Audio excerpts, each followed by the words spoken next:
landholders, if they've got a big property or a little property, it doesn't matter. If everyone just does a little bit of conservation on their patch, it'll add up to a much bigger picture, and then we get conservation across the whole district very quickly if everyone just does a little bit. It doesn't have to be much. Today we're focusing on the wonderful, magical Glossy Black Cockatoo. As an organisation, we've been restoring habitat for them for the past 11 or so years.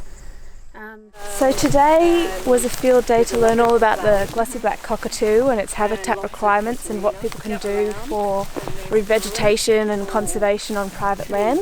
The grants open up to you, and it's up to $15,000 a year each year. And the way that So the BCT has funded landcare across New South Wales. I think it's about $1.3 million across the state to partner with landcare groups to build capacity of private landholders. For example, here today with the Glossy Black, which is, I guess, a bit of a hotspot at Scott's Nature Reserve for that species, and on some of the adjacent properties here where we have suitable habitat in the Allocasuarinas. Some glossies up there in the tree. 2 of them.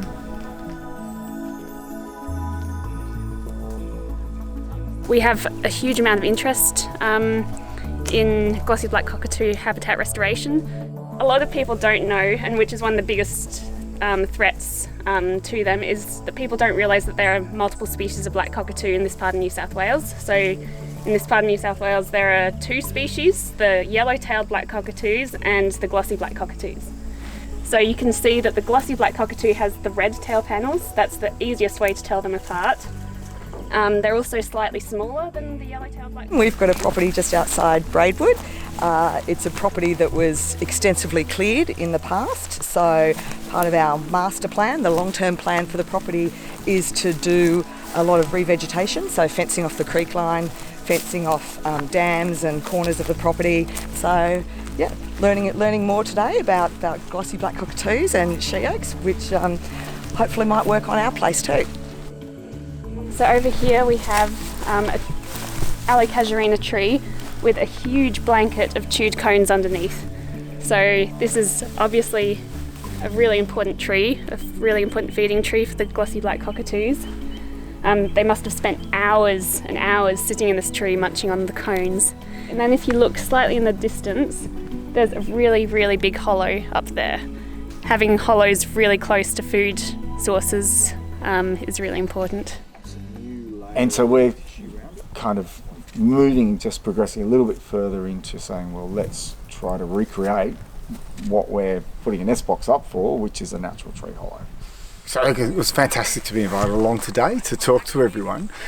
For me, being able to kind of explain why hollows are so critical, and then explain to landowners how we can possibly go about introducing hollows back into the landscape, yeah, it's a fantastic thing. These are the tools that I was kind of talking about. There's 3 different versions sitting here. That's the main one. So that's the Hollowhog, just a standard old grinder, so Makita grinder, and this is the whole attachment bit.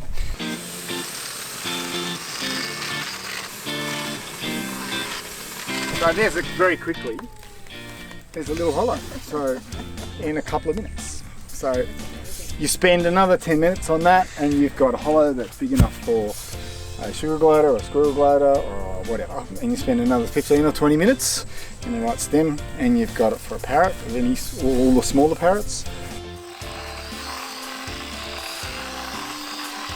So you can see it's nice. That's fantastic. In it goes. Everyone who was here today seemed to get loads out of the day, not just my talk, but everyone's talks, and we were able to kind of convey some general principle ideas and how they could then apply to their property. So it set seeds of thoughts in people's minds about, I've got a part of my property up the back where maybe I could do something to try and increase habitat for wildlife. I found it a really constructive day. I sort of learnt more than I was expecting to learn, and of course there was that wonderful bonus of actually seeing the glossy black cockatoos in the tree, which made it all worthwhile.